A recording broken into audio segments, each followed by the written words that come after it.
that yesterday. The first 2 games can be snooze fest. Don't be a two-game Andy. As it turns around in game 3. Please. Right? That's what we need to get to. Thankfully, yesterday delivered, and maybe today can do the same thing. So we're not going to be counting any chickens before they hatch, but T1 will be on the blue side to start us off. The most fake stat that we have ever produced here in the LCK was just put up in the pre-show. That's Atlas. Atlas saying that. I know. This was the red side win rate. And the red side was winning so much because teams kept losing to KT. And then they got to choose blue. That's the only reason the red side win rate is so incredibly high. T1 will still be able to use it very well. We are in 2025 and Atlas is critiquing the statistics usage in the LCK. I mean, it's just funny how wrong it is. I can't believe it. As Rumble to me is the standout pick here. If it doesn't get banned, that is 100% going to be the B1. Both Doran and Perfect have been having incredible performances on this. And there it is. Yeah, I'm not too shocked by this because it does limit you as T1 because you are going to have to pick one of the OPs, whereas KT will be able to get 2. Victor is still open, which is a pick we've seen Faker heavily gravitate towards. Zinzao is still open. Gwen. Yeah, Gwen, Jace. Although we have seen Jace drop a little bit in prio in recent times. Sion is another. Yeah, this is a dangerous ban. The Gwen being banned away when Sion's up just makes it kind of free here for Doran if he wants to pick it. A lot less that can handle the tank, and they are going to take that one away. Pretty obvious. And so, does Perfect have the Ambessa answer? I was going to say answer, but I was too busy thinking about Ambessa. Just almost said her instead. It has kind of worked on this patch. There's a few lines of thought, right? You can go for Ornn and just handshake. And what about the Nidalee? Well, you can. Well, Nidalee I like as a pickup because Cuz can also play it. Yeah. So I wouldn't be opposed to that, and then it gives you a flex potential, gives you more time to think about what you want to play. Oh my! They could even like Nidalee Renekton and then do something like do some Corki in the mid lane. If you haven't been watching a lot of KT games, Peter is the best Nico in the LCK right now, right? And that is a statement I am very confident in. I think he stands alone in the amount of consistent engages we've seen him get.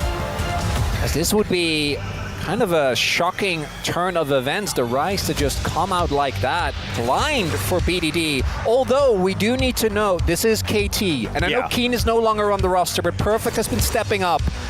Could this be a Rise top? Could it be a flex? I'm leaning towards no, but I feel like otherwise the blind Rise this early in a fearless draft, I know he's strong, but it feels a little bit like a risk because the Victor's open. Yep, Victor is just going to be snapped up here by Faker. We know T1 often just like to first pick it with the Sion up and available, no Trundle there, and no Gwen to answer. It's an understandable pickup, but picking the Victor as soon as they can makes a whole host of sense. As okay, a Nocturne being hovered here by Cuz, probably just going through what he's thinking about. The Jarvan has been his all-time favorite at this point in time. We know that this guy is a vibes player. He's considering it, but instead it's just going to be a tank off. Here on the top side of the map, the Ornn will be locked in. I actually like this. I think Kalista is certainly going to be banned by T1. I think Kalista Nico is a nightmare to play into. And for Cuz, there are still so many junglers up. Whereas this Ornn, I'm pretty sure is going to get banned if you don't have the opportunity to try and pick it up here. And then you can still go for, like, we've seen the Camille, for example, right? We've seen the Cho'Gath. I think those picks are okay, but in case of Camille, you're a bit more limited in what your draft does, and it does take time for it to get in line. In case of Cho'Gath, I don't think every team really plays around it nearly as well as I feel like it should be obvious when it comes to Cho. He's really not that complicated of a champion.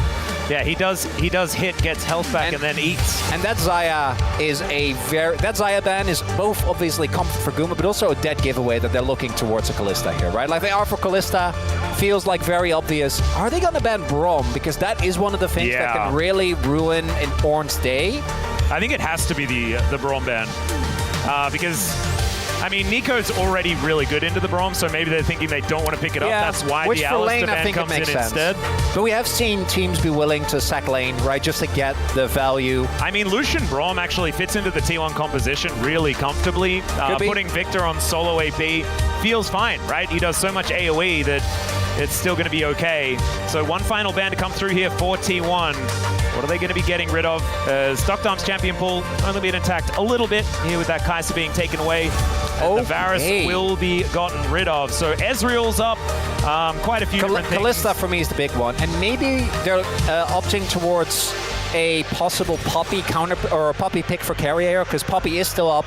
That is one of the picks that obviously does well into the Kalista, particularly when you're matched against her in lane. But even though Poppy is one of those champions that I do think is good against Kalista, trying to play the early levels into a Nico does not sound like a good time. No, it really doesn't. I still kind of expect T1 to pick the Braum, even if it isn't necessarily going to happen as Gumayushi. This would be some vibes.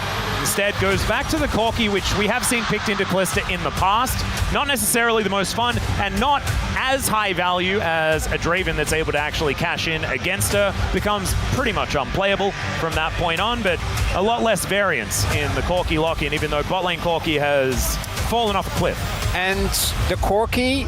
Oh my god. That'd be something. The Corki, to me, is also trying to ensure that the Jarvan value is low, because I do think Cuz was actually looking towards that, and instead it's going to be the Elise to come out here, which I'm not super excited about. I feel like the prio on this pick has dropped off for a very good reason. Of course, it does fall within the Guma and carry out bot lane forte to try and play for lane as heavily. Is Cuz going to go towards that? To me, with the Corki, I do think the Jarvan loses a lot of value. There's still decent targets on the enemy team, but if this was a Senna, I think the Jarvan is a no-brainer. Yeah. Because you have a guaranteed way to lock down the enemy AD carry. With the Corki, that's just never going to be the case. And Wukong actually has the reliable backline access, and the team fighting power here on both sides. Scary thing to behold. Feels like months ago, years ago, eons ago. And that doesn't matter now. What matters now is how well you played today. Let's get onto the riff.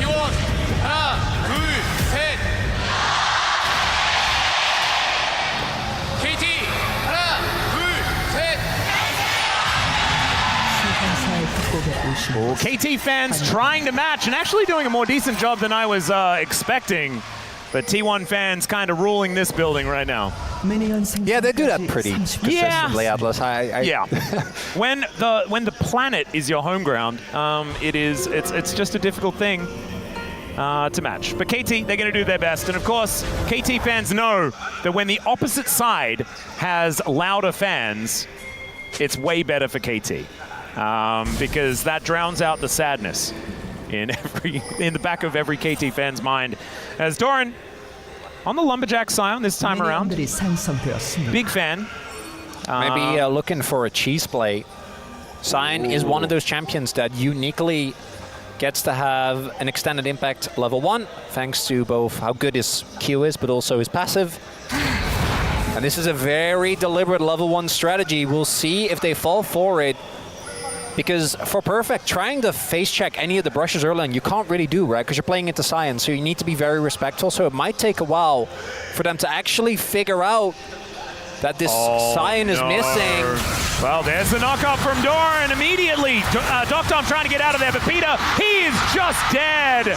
Carry going to take the long way around as Doctom throws some sticks into him, but that is the value already. And this, it's a tale as old as time. We've seen this Scion play for so many years, but it really, people haven't brought it out all that often until now. And because of the experience that with the TP Doran got, he's barely behind. He'll be behind a little bit, but he's not going to be bothered.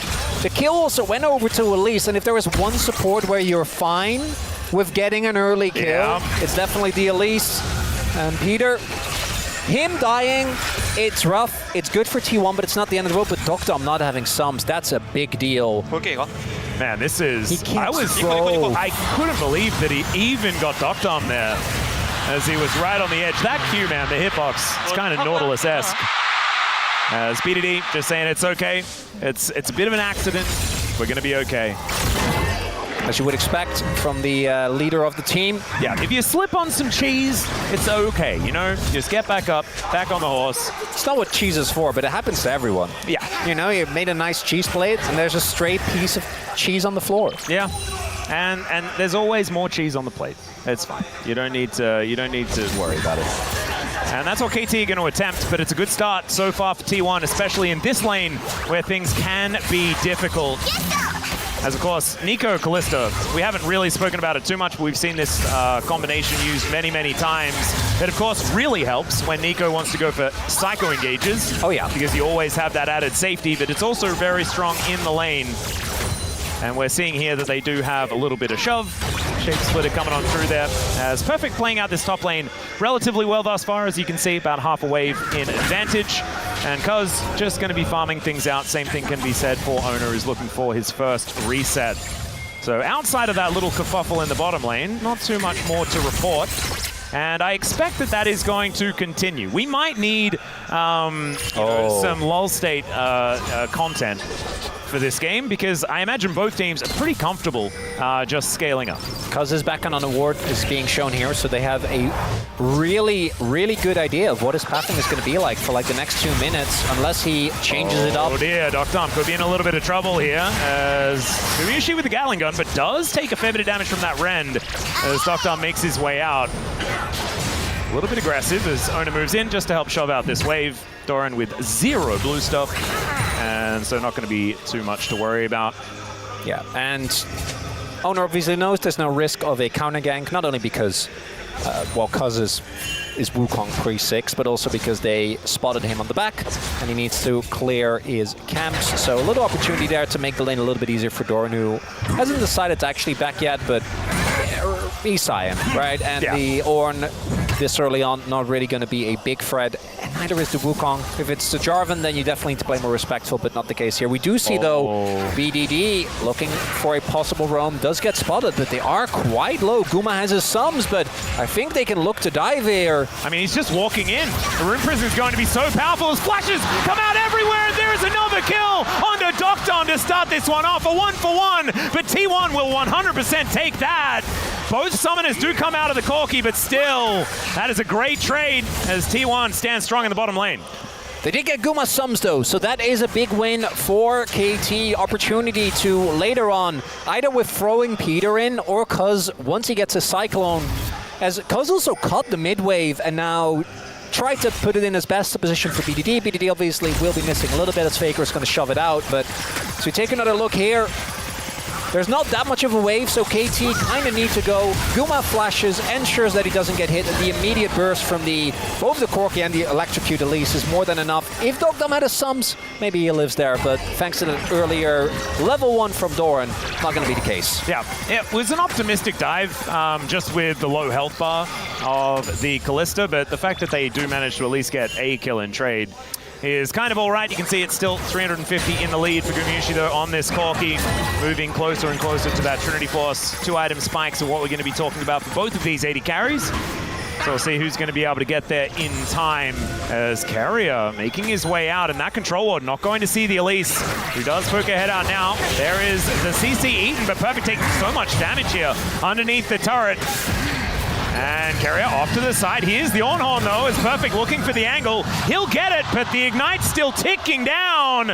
Owner is making his way in, though, and I don't know what Perfect's going to be able to quite do here. He's healing up slowly. BDD, he's so far away. Yeah, I don't know what they're going to be able to do, and if that was any other support, maybe he'd be okay, but it's an Elise, and so she just executes it. And on the other end, it's a Sion, so diving in is a tough ask for KT. Not going to be able to do so.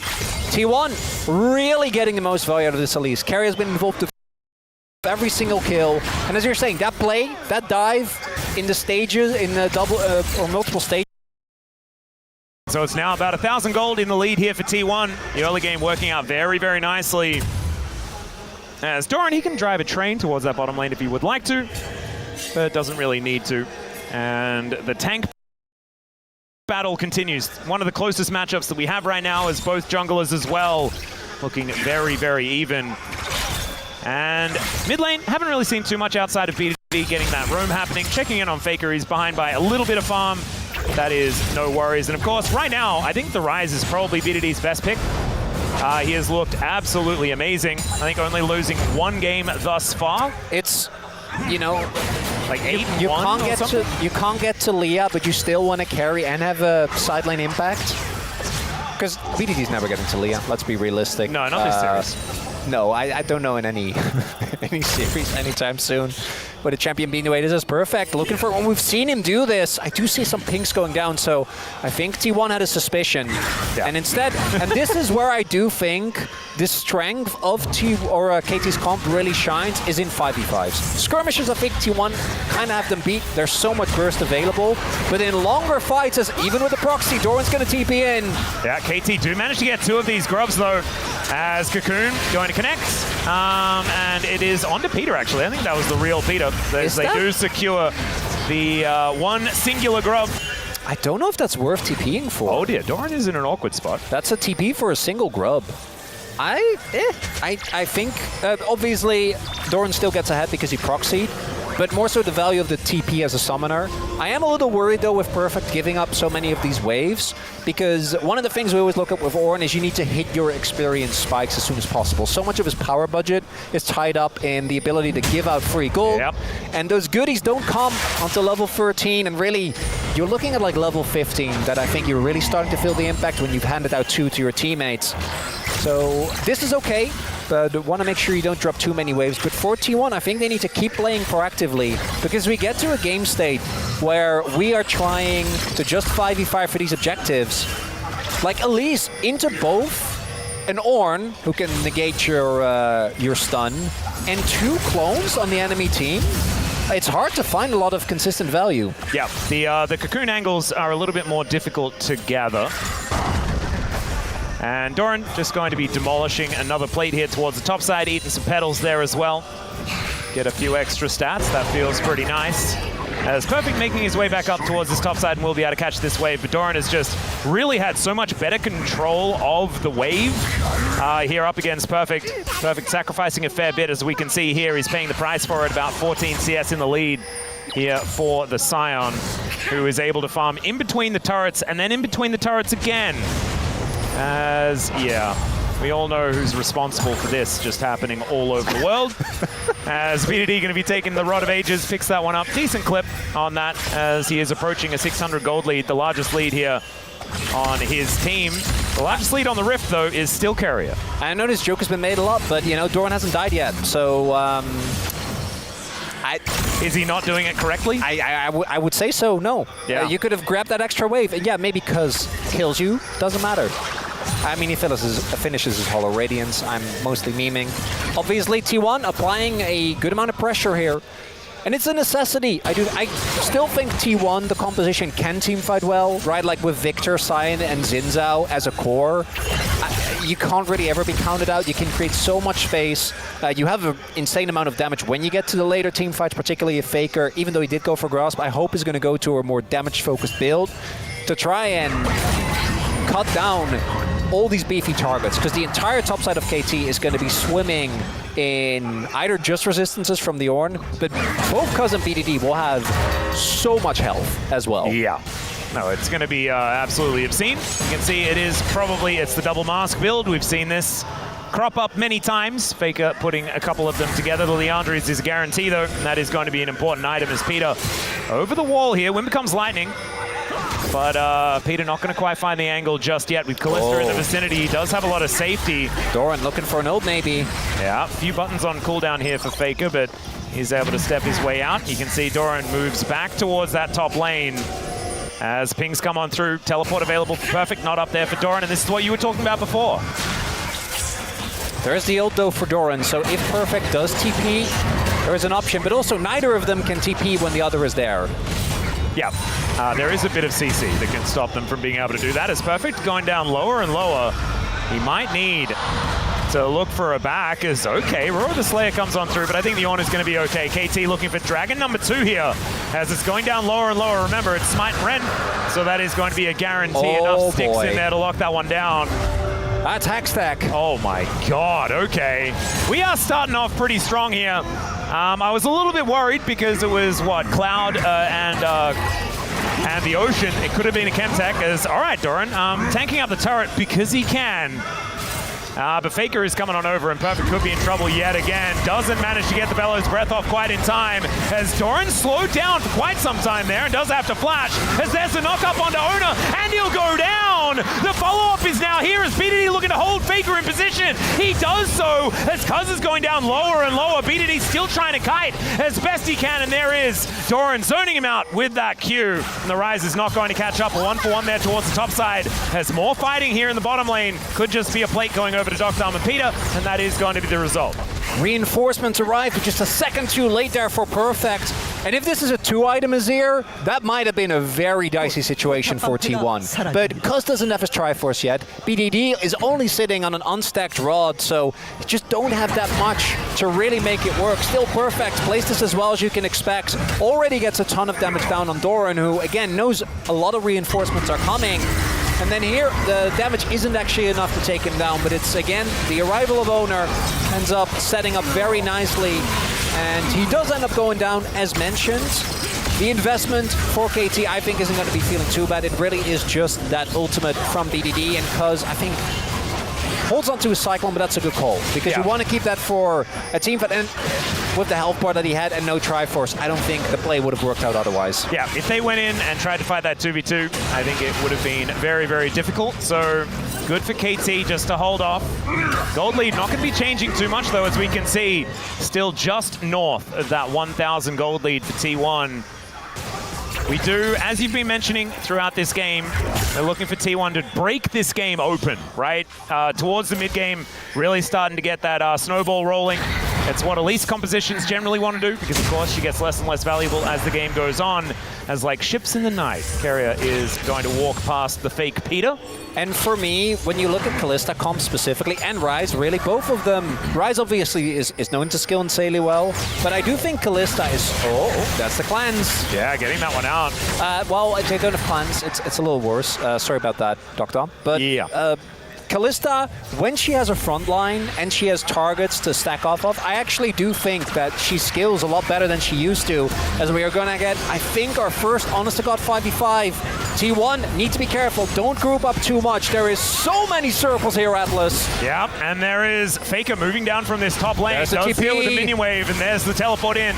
Like you say, Perfect does have that ram available. And that's going to need to get the value. Let's see whether Cuz can win this 50-50 as he gets in. The train going to completely miss here as another one comes through and gets a double knock-up. Owner in the sky forever. Cuz gets the Peter down, and oh my god, Peter with the pop blossom. BDD off to the side, though, unable to find the value in T1. Still standing up, but they've lost one extra in the fight. I don't think they want this 3 versus 4.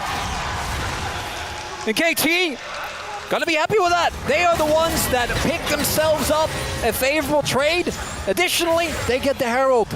And there is the zone control, the 5v5 power we're talking about, because both Peter, just by existing and walking in and out of range, has so much Fred. It's Faker and BDD. It's a little bit dangerous. The gravity field not doing anything at all here as BDD walking towards that brush. There's a lot of spell flux being built up here, but Faker is able to walk it off the flash forward, and he's able to get the flash out of the Victor. That could be relevant later on in the story.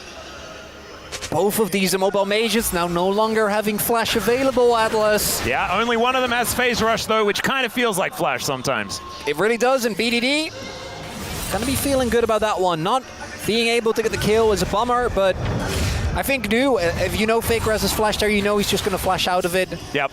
But that was a conscious decision. It was, for sure. And BD, again, doesn't even have a second item yet. As we take another look here, the choke control of KT is such a big issue. As Doran tries to play for Dokdom there, but Dokdom is able to just get over the wall. Now Peter is delayed a little bit by the Q, but look at Guma. He doesn't actually get to do that much in this fight, Peter. Because on one hand, BDD was threatening, and then on the other hand, there is just a Wukong that you don't want to get near, an Ornn that you need to respect. So, KT bringing back the lead to a very, very small amount of gold, and we just see Herald go down. Was used in mid lane. And that does mean that now the mid lane is open, and we're going straight into a possible soul point fight, Atlas. Yeah, this is insane as well, because that 2-item spike for the Rise has just come in. The Archangels was built off that last reset, and T1, they do have control of the area. You have to imagine that KT are feeling pretty good about fighting for this one. Oh, they're going to. Yep, control going to be taken down as Cuz face checks. Does have Warrior Trickster, but doesn't have half of his health bar now. This is dangerous. BDD moving in. Perfect on a flank angle, but not quite here in time. As they do manage to get the slow down the ramp. Oh! Perfect with the sick play. As the Dragon is now forgotten. Perfect trying to get out of there. The Pop Blossom somewhat interrupted his owner. Going down so low, but gets the drive-by smite to deny the soul point. Still, these health bars are so extraordinarily low. And Cuz is just spinning around in the Dragon Pit for some reason. He flashes to get himself out of the way. And KT, they find one pick, they lose no one, but the Dragon goes to T1 and it's so important. This is what I want in my Telecom war. Oh my goodness, if this is a sign of things to come, we're gonna need some more bottles of water up here. It's Mayhem Atlas as, okay, perfect. We're not going to talk about the W, but that play right there, that was sick. Stylish as hell. The W doesn't actually cancel the CC. That Pop Blossom from Peter ends up being big because it takes owner very low, and Faker, I think, was looking to follow up more aggressively, did get clipped by the side of that. And a lot of sums were used, but these team fights, as I think we would expect, are going towards KT. And if KT starts getting these Ornn items, this isn't getting better, because for Guma, actually doing damage in these fights, I think is going to remain very tough, because if he gets near anyone, he's going to get blown up. But there isn't nearly as much AoE CC as there is for KT, right? Kalista can hop around the fights, and then on a Pop Blossom you can go in. On an Ornn you can go in. On the Wukong, Cyclones, that's 2 opportunities as well. And Faker, he's been doing fine when it comes to staying alive, but only sitting at 1.5 item. And again, like, I think Victor scales well, but there is still a Ryze on the enemy team, and Ryze's biggest weakness, which is his lack of range, doesn't matter when you have 3 incredible hard engaged champions. Yep, not to mention there is not necessarily the most massive amount of range coming out of T1, just in general. Of course, Doran is very good at controlling space on this Scion. I think his role is going to be pivotal later into the game. But BDD, we talk about the Ryze scaling. I want to talk about the BDD scaling, man. This guy has just been getting better and better. Of course, started off pretty good on KT earlier on in the season, but as his teammates get better, so is he. And BDD is looking to continue that form here today. And I think they want to force a fight, and I'm with them. 5v5 is really what you're looking for. We saw earlier when the game was going T1's way, when they were the ones in control, it's when they're forcing on side lane, right? When they're going for the burst, when they're diving enemy champions, not giving KT really an opportunity to respond. If you're trying to fight your way for these choke points. There's the run wall forward as BDD. He puts the spider up into the sky. Gumayushi has to Valkyrie to get himself out of the way as Peter may have overstepped as the Fate's Call needs to be invested. And the train comes on through the block from Peter. I don't even know whether he needed to do that. It was the clone anyway. They take down Doran. The train is going to set up the onto everyone as KT look to put T1 in the ground. The Arcane Storm doing a fair bit of work there though. And once again, the trade is not actually that bad here for T1 as the 2 damage dealers still left alive. Not with any frontline though, they do have to be a bit careful as Doctor throwing sticks around, and that is going to be perfect, going for a bit of a reset. Once you get that health bar up high enough, has a 1.5 minutes left on the Drake. That fight, not actually for all that much. And when all is said and done, when the dust settles, doesn't look like either team got a decisive lead off it as we take a look. So it starts off KT again with the confidence, the Realm Warp from BDD, getting the flash out of Carrier. And then KT, for a minute, it looks like they've overstepped, right? There's a collapse attempt as we do see the Otacon being threatened, but that block... That shape splitter from Peter, right man. there. But Guma is safe in most of this, right? Both Guma and Faker don't actually get threatened. Peter hits them, but there's no follow-up, and it looks like I spoke too soon. KT did, because of the man advantage they had, maintain tempo with the Hex Gates, getting Cuz there was only a matter of seconds, and now Otacon going the way of KT. Yep, that's a big one. A bunch of extra experience as well. BDD is level 16, ladies and gentlemen. That's Rod of Ages and Otacon, and that means he has a 2-level advantage over Faker. He can be realm warping as often as he would like in this game, but it's only spelled a 1,000 gold lead. And by that, I mean 400 gold lead, as the turret gold hadn't quite come in yet. It is still exceptionally close between these 2 teams.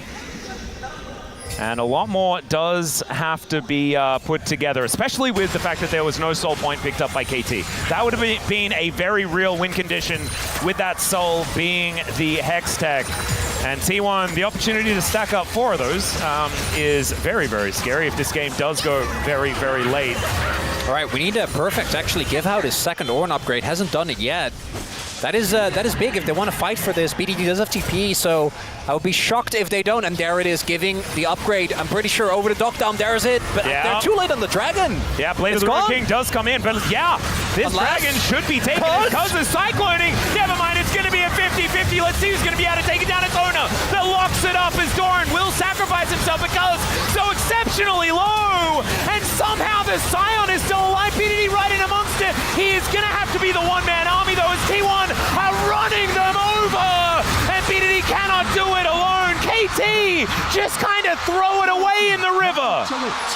The owner insect breaking up the entire fight, and KT tried to do too much. We had Cuz trying to look for the steal, a fight happening on the other end, and it broke up that core unit, and T1 made great use of it.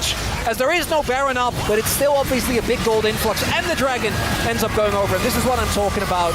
Even though Kuma gets hit, it doesn't matter that much. And then watch this from Owner. Completely breaks up the fight, cancels Peter's impact on the backline. Faker comes in with the flank, and Owner, man, getting the smite and winning the team fight back-to-back. But the tragedy for T1, that was a crazy win. They got the Dragon, the gold lead is back in their favor, but there was no follow-up objective outside of the turrets. Yeah, they do manage to take this inner in the mid lane. That is certainly a big deal. We can see this gold difference over time. We've seen graphs like this before, but that number is not very high whatsoever. No one has broken this game open just yet.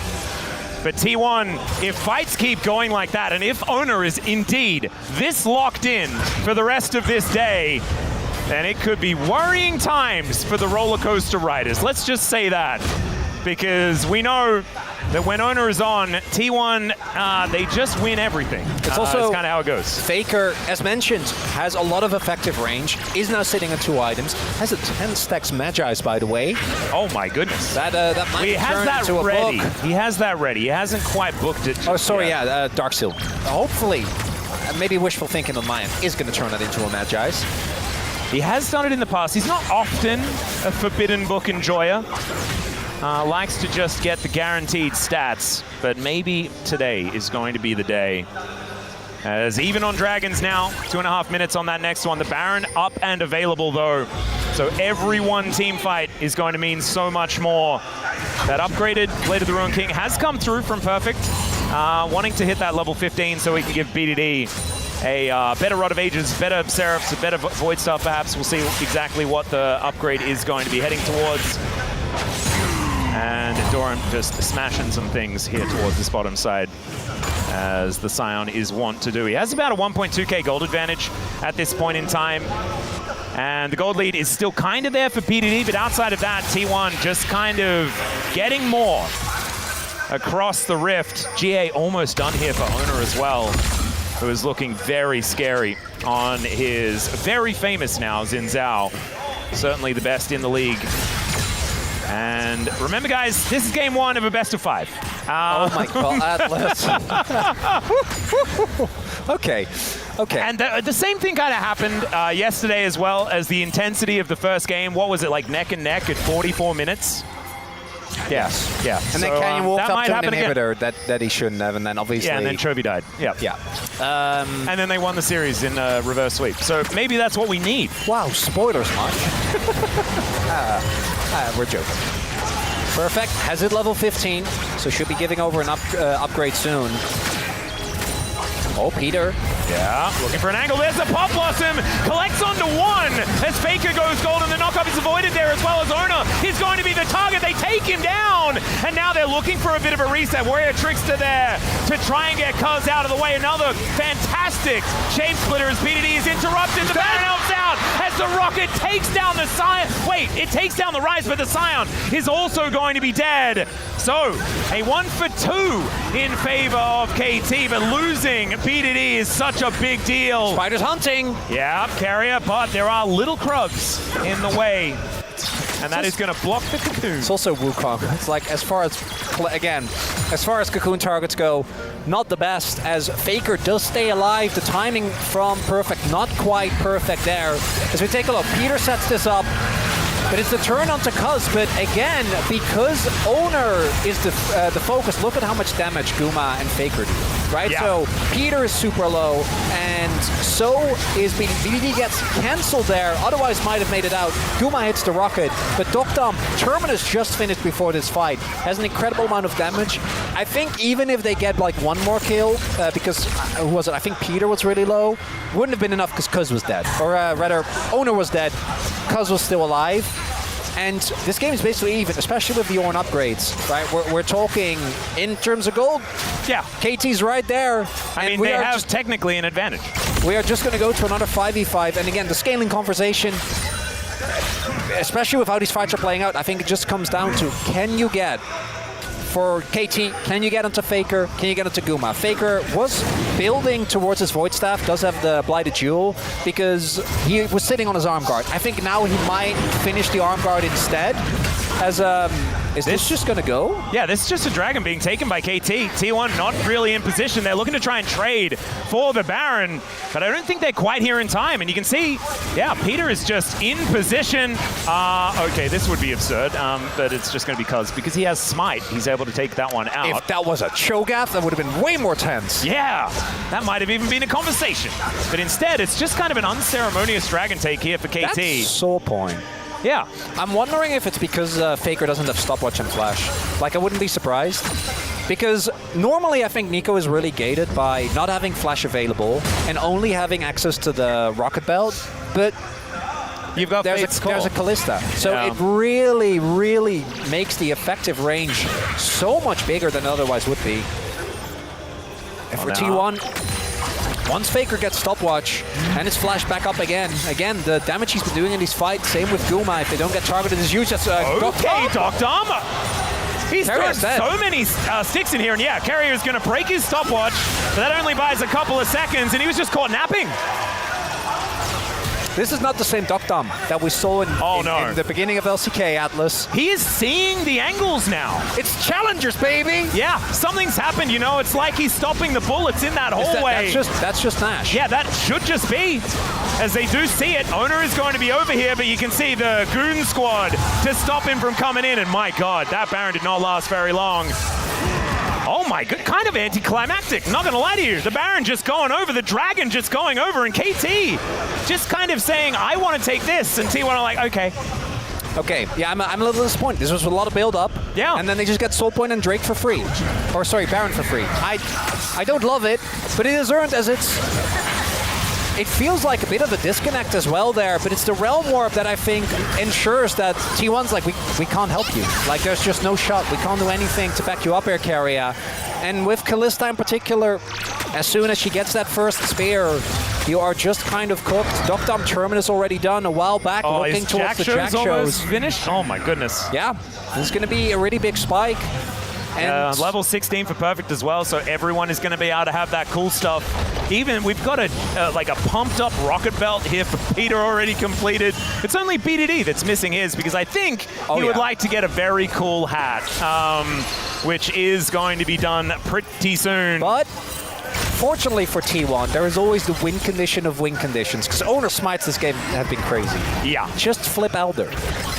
Yep, that one's always a possibility. That does mean that before that, you have to give away a Hextech Soul. Yeah, I don't love it as a strategy, but that's where we're getting towards. This Baron push is going to be strong. KT is very short range though, so their siege isn't necessarily the best. BDD should be able to get the turrets, but if T1 can deny them any shot at taking down Inhibs, then this 1.5 Baron minute Red Bull Baron power play that's left isn't going to lead that cleanly into the Drake. This now, turret does take a lot of damage from BDD. but it's just, if it's just like the mid turrets and the inner, I think you take that. Yeah, well, Q not going to quite find Peter here as okay. They've managed to lock down the on. Pete Perfect gets himself out of there though. Health bar now in tatters, but still. T1, they lose their turret, but they do not lose any of their base structures, which is the most important thing, and the gold lead has not actually changed whatsoever, nor does it really matter at this point in time. We are getting so late into this game. Well, we don't care. Gold's a fix. Gold's a state of mind, Atlas. Yeah, it is. I want to highlight what we're looking into. Sums are available, basically across the board. Looking at the stopwatches, has cool hat. Carry Out obviously doesn't have his. He just bought an arm guard, sold it now. Looking to go towards Frozen Heart, as is Peter. A lot of value there on either side. We did see Faker indeed go for that Zhonya, so not finishing the Void stuff is actually a big deal. There's so much MR on the enemy team, and there is the hat. Yeah. And there's no vision control for T1, right? They don't really have control of their own jungle. And in the minute this Drake is spawning, so I think KT is going to keep the prio high, keep on pushing here, and ensure that T1 can't retake. So they need to get into the jungle of T1 right now to set up as high risk of a play as possible. Because T1, if they need to walk blind into the jungle, into these choke points against the KT, that's not something that you really want to deal with. Yep, the Magi's has now been completed here for Faker. So that is dangerous. The guy has not died this game, though. I am pretty sure. So it's optimistic, but you can understand why he's going for it. Gold's still incredibly, incredibly close. Oh, Atlas, another 5v5. There's the upgraded hat! Oh my goodness, he is such a wizard now. It's the next in fashion. Yeah. BDD bringing it out here. Okay. But KT have so much control of this area. Remember, choke points, Wukong loves it, the Ornn loves it, and the Nico especially likes it. They don't like this, though, as a Cocoon does go down. Cuz getting on into the pit here, and it's just gone. That's going to be Hextech. Soul as the Ram comes in. Triple knock-up, as now they're just going to be backing away. Faker in a decent position. His owner going forward, tries to find it once again, but he gets knocked up. The Cyclone on everyone. The Pop Blossom as well. His gorgeous follow-up. As a flash out from BDD, he's trying to keep himself alive. His Doc Dom is now untouched, hopping around the fight. Gumayushi not going to get rendered down this time. However, KT have found the angle, and Guma doesn't have the option. The train leader will be taken down, but KT, they have 4 left, and they're looking to knock down the Nexus here in game number 1. That was almost 10k damage from both AD carries, Atlas. That was insane, and I thought when Gumayushi was left alive with just a sliver, maybe there'd be a chance, but unfortunately, the rest of T1 just got wiped out. And KT on red side. Oh, Doc Dom. 5v5 comp. He is feeling himself here today, and that should be a scary sign for T1 fans as KT stays